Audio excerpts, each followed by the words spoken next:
Manchester City come out 2-1 victors over Arsenal in the biggest game of the season. A game that has huge ramifications on the Premier League title race and the long-term project of both sides going into the future. If you guys are new members of the channel, welcome. If you're returning members, welcome back. Sorry I'm getting this video out to you guys as late as I am. I know the game finished hours ago, but I have been doing a lot of traveling.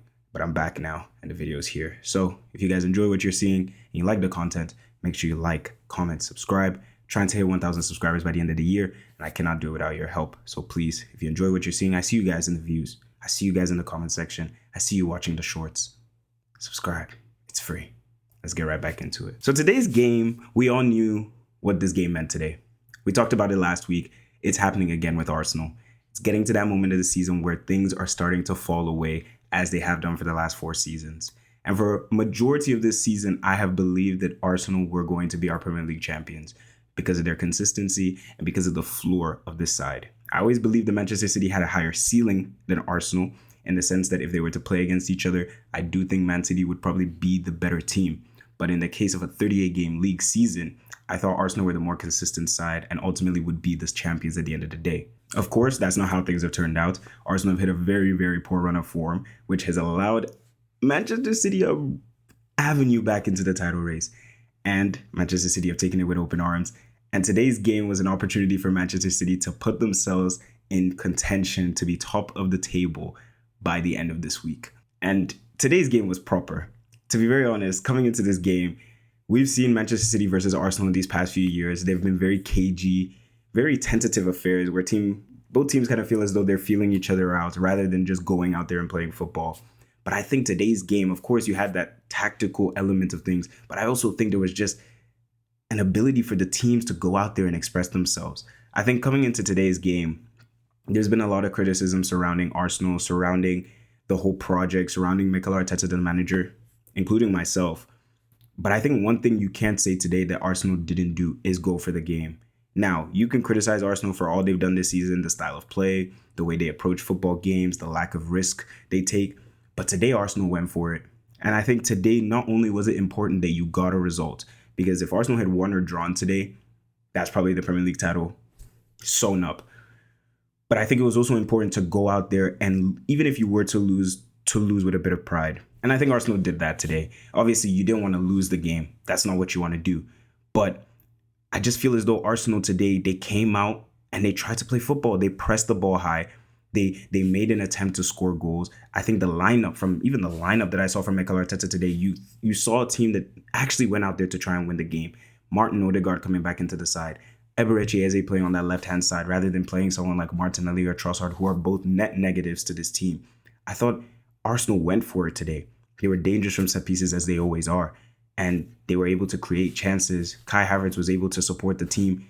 And all in all, Arsenal played a good game today. But speaking in specifics, I think Manchester City started the game electrically, just as you'd expect from them being the home side, being the team with something to chase. But Arsenal were able to stifle them. They were able to control the game a little bit.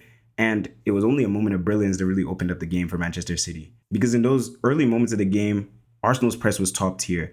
Gabriel was pressing Cherki very high up. He was pressing Erling Haaland throughout the game. And that was a theme that we saw throughout the game, Gabriel versus Erling Haaland. Declan Rice was even pressing Rodri up to the opposition box. I thought the press from Arsenal really showed a sign of intent. But of course, when you press that high up the field, you leave yourself susceptible to 1v1s going the other way. And to be very honest, that was probably going to be an avenue that Manchester City would find to goal. But it wasn't the way they actually found their first goal, because Ryan Cherki for that first goal. You know that saying when there's some players, they just have it. You know when a player just has it? Ryan Cherki has it, right? I think we can stop all these discussions, right? He has it, right? I think we can all agree on that. Can we agree on that? The goal that he scores today, I mean, wow. Those are the sort of goals that I used to see somebody like, and I'm not putting him in the same category as him, so chill out. I used to see like Messi score those sort of goals. I used to see Neymar score those sort of goals. I used to see Eden Hazard score those sort of goals. Those sort of goals in those big games against big teams that it's just a moment of brilliance. Like, even the opposition is sitting there wondering, I mean, really and truly, what are we supposed to do? He's not doing that against scrubs, by the way. He's not jinking past one, past two, receiving the ball in between the lines against an average team. This is Arsenal. Whatever you think about Arsenal, that's Declan Rice he's picking the ball behind. That's Gabriel he's leaving on the floor. That's Saliba he's jinking the ball past. And that's David Raya, most likely the Golden Glove winner that he's putting that ball past, leaving him no chance in the goal. And as he goes off, he runs off and he celebrates. And even the celebration has the arrogance about it. The football is arrogant. The personality is arrogant. Ryan Cherky. This player, man. What? They got this guy for 30 million? They got this guy for 30 million? Ridiculous. Ridiculous. As I said, I thought Arsenal came out. They really tried to play in this game. I thought Martin Odegaard, who came into the side today, was really important. Really tied things up for Arsenal, both in the midfield as well in the attacking areas. Created a lot of chances for Arsenal today. Created chances for Havertz, who we'll come on to talk about. Created chances for Eze. And I think today you saw the best of Martin Odegaard once again. Of course, I won't say it was a 10 out of 10 performance from him, but it was just another indication that the best Arsenal is when this guy is allowed to play. And I also feel as though a lot of the things we've seen from Martin Odegaard in these last few seasons that have kind of come off the back of that 22-23 season, it looks as though he's kind of been stifled into a box where he's not really allowed to play his game and he has to be more fixing within the structure of the system, having to play on that right-hand side, having to link up with Saka and Ben White as we saw it a few years ago. I think Martin Odegaard is one of those players. You really just got to let him go out there and play. And a lot of people say, oh, Martin Odegaard's not that kind of player. He can't really do X, Y, Z. He's not a game winner. Okay, maybe he's not as good as X player or Y player. But I think Martin Odegaard is a top-class player. I think he's really a midfielder that you need to just release the shackles off him. Because today's performance that I saw from him, it's nothing like the performances I've been seeing these last few seasons. It looked like a player who's really allowed creative freedom throughout the game. Him and Eberechi Eze were picking up great positions. They were really causing Arsenal problems or really causing Manchester City problems. I thought he was really, really important today. Captain of the side. And that's been something that many people have questioned. But his performance today, you can't really look down upon it at all.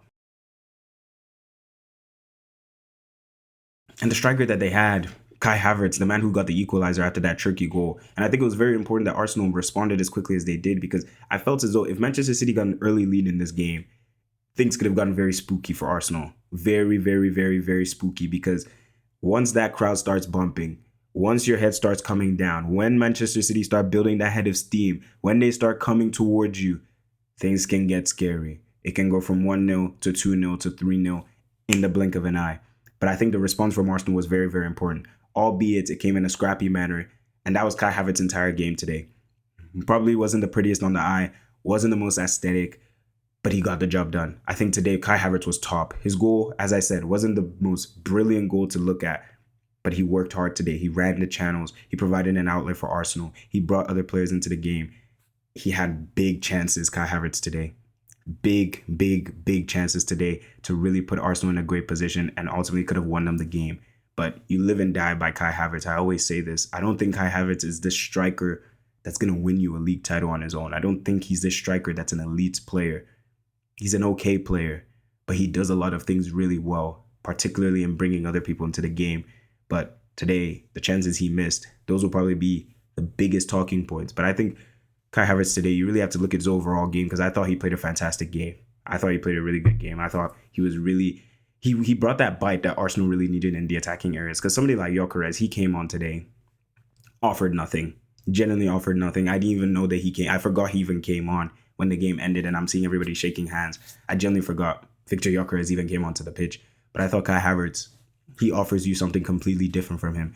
And in the long run, if it is a question between Kai Havertz and Victor Gyökeres, even though if that's the question, I'm picking option C, I think Kai Havertz is the lesser of two evils, because he actually offers you something. He actually makes the opposition defense work. And it's an opposition defense in Marc Guéhi and Kusanov who've been really, really good this season. Really, really good this season ever since they've built that partnership, ever since Ruben Diaz got injured. But on the other side of things, in the attacking areas of Manchester City, you saw the difference between good and elite.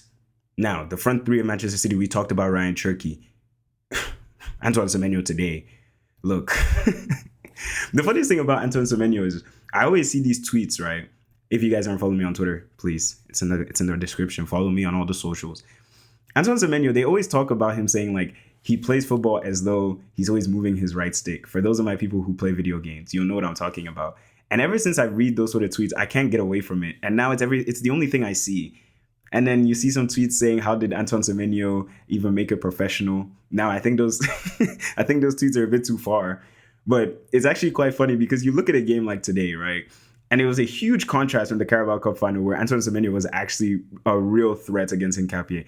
Hincapié had Semenyo where he wanted him today. Semenyo's touches were poor. He wasn't really causing any chaos going the other way. His end product was so bad. And it's a huge contrast to the man on the other side, Jeremy Doku. Oh my goodness. He had mascara on a rotisserie chicken spinner, bro. It was spooky. The whole game. And the funniest part was Arsenal probably brought mascara into the side to replace Ben White because they probably thought Ben White would struggle with Jeremy Doku. And Jeremy Doku said fez and cooked him as well. Mascara today was struggling against Jeremy Doku. The amount of times that Arsenal had to send Madueke, had to send Zubimendi, had to send Declan Rice to go and support him, it was so funny to watch. Jeremy Doku, just like Ryan Cherki, is one of those players who just creates solutions out of nothing. He's so small and he's so short, but he has so much physicality about him. He's so quick. He's so direct. The minute you stick a leg in, he gets past you. The guy is so good. And his end product was something that was a real polarizing topic a few years ago when he first came in. But I think now, as the years are going on and he's developing his game, you're starting to see him polish that final end product. And today, I mean, guys, the guy was causing chaos for Arsenal throughout the game. Whether it was mascara in front of him, whether it was Ben White in front of him, Jeremy Doku didn't care. He looked them in their eyes and said, come have this dance, man. I'm getting past you every single time. And one of his dribbles ended up leading to the goal as Nico O'Reilly created a lovely goal for Erling Haaland, the goal that ultimately won Arsenal this game. And as I said, just like with Kai Havertz, you live and die by Kai Havertz. Kai Havertz might be involved in the game. Kai Havertz might bring other people into the game. Kai Havertz might run the channels. Kai Havertz might do this. Kai Havertz might do that. But when it comes to the big moments, when it comes to the big chances, elite strikers don't need more than one chance. Erling Haaland today barely got a sniff.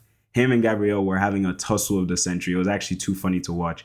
Some people were talking about the headbutts with Gabriel. To be honest, I don't really care about that. I want to see that. I want to see a bit of bite. I want to see a bit of intensity between the two sides. And it was really good to see that because I think this fixture has really lacked that for a long time. So it was good to see both sides really showing their emotion and their passion. Gabriel versus Haaland is always going to be back and forth. And I think that goal from Erling Haaland today, it's a goal that you can put it on your mantelpiece. It's not a beautiful goal. It's not this great goal, Erling Haaland showing his best attributes, but he fought for that goal. For 90 minutes, he fought for that brief moment of space. And once he got it, he killed you.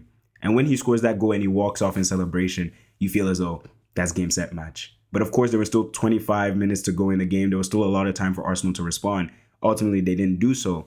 But I really didn't like the way that Arsenal approached those final few minutes. Of course, they rallied. They'll try and score. They send Gabriel forward. They're crossing the ball into the box. They're throwing ins. They're doing corners.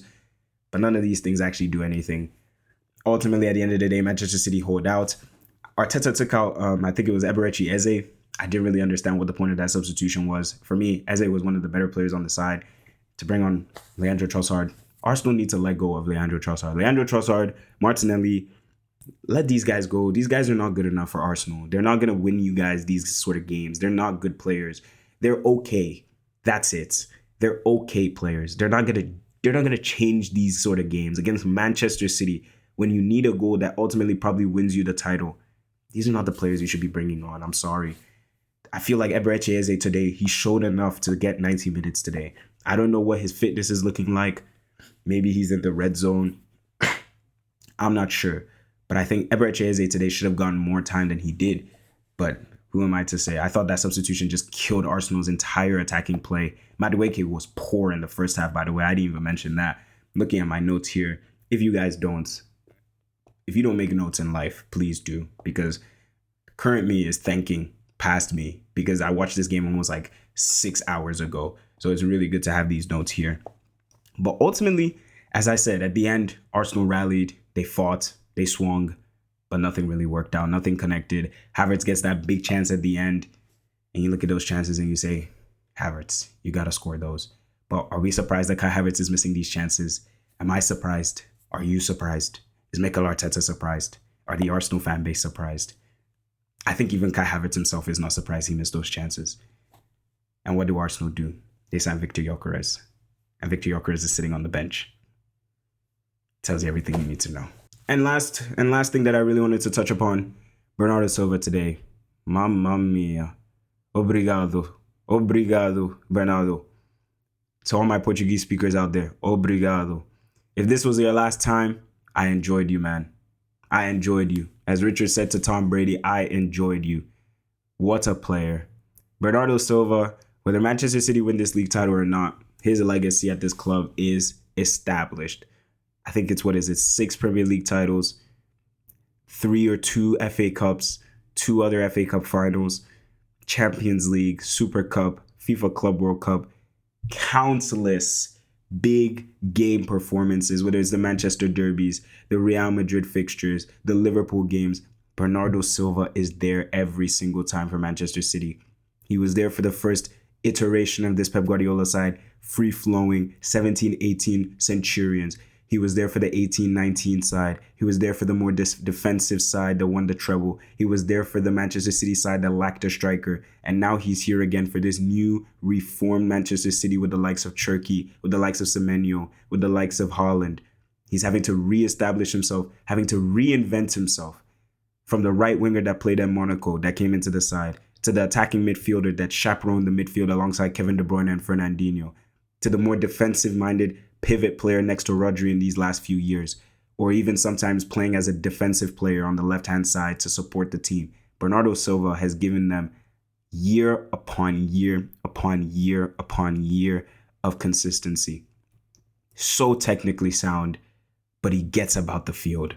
He gets about the field, offers himself whenever he needs to, always making that tackle, always running around, always supporting the team, and he's got that nastiness about him. One of my favorite players I've watched in the Premier League in my time watching this league, because as I said, not only is he so technically proficient, but the guy, he works so hard. And Pep Guardiola, you can see that trust in him as well, because year after year, whether you believe Bernardo Silva is still at his best or not, and he probably isn't anymore, he's still in the side, still making an impact, still being a huge player. I'm pretty sure he's the captain now of this team as well. He's seen it all with Pep Guardiola. The amount of times this guy has tried to come to Barcelona and Pep Guardiola shut that down immediately. There's a reason. There's a reason. But enough Bernardo Silva glazing. What this means for the Premier League title race, it's all level now. That is if Manchester City beat Burnley on the week. We all expect Manchester City to beat Burnley. Burnley are probably going to get relegated. I'm pretty sure it's almost guaranteed Burnley are getting relegated. So you'd expect Manchester City to win that. And then it's a straight shootout. From now until the end of the season, as long as you win all your games, you're in with a good chance. Goal difference is probably going to play a big part. Let's see how it goes. Who do you guys think is going to win the Premier League? Manchester City have tough games. I think that's one thing people are forgetting. I saw it somewhere. I'm going to bring it up right now.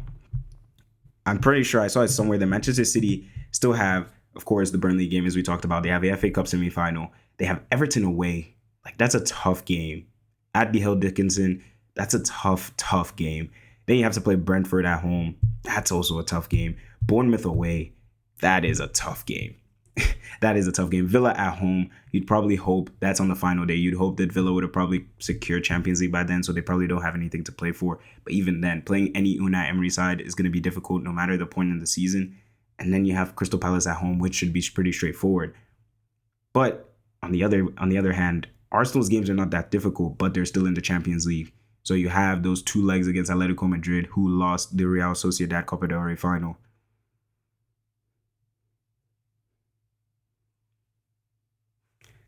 You're going to have those 2 legs in between the Newcastle and Fulham games.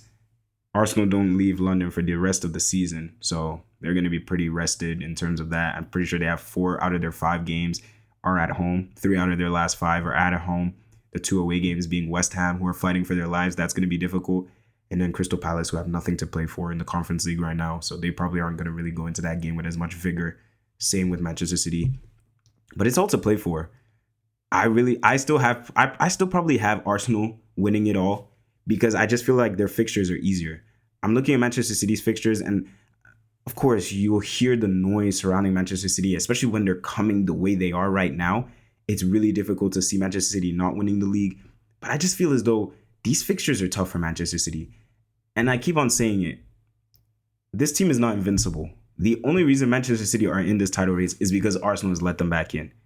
Manchester City could easily, and I mean easily, in their next game against Everton, draw 1-1. I would not even be surprised if that happened. So I still have Arsenal to win it, but it will probably go right down to the very end, which it should not have been. Because at one point, Arsenal should have ran away with this. But enough jibber jabber. Let me know what you guys think down in the comment section. What did you make of today's game? What did you make of the approach from both sides? Who do you have winning the Premier League title? As I said, I have Arsenal because I think they can take a lot from this game.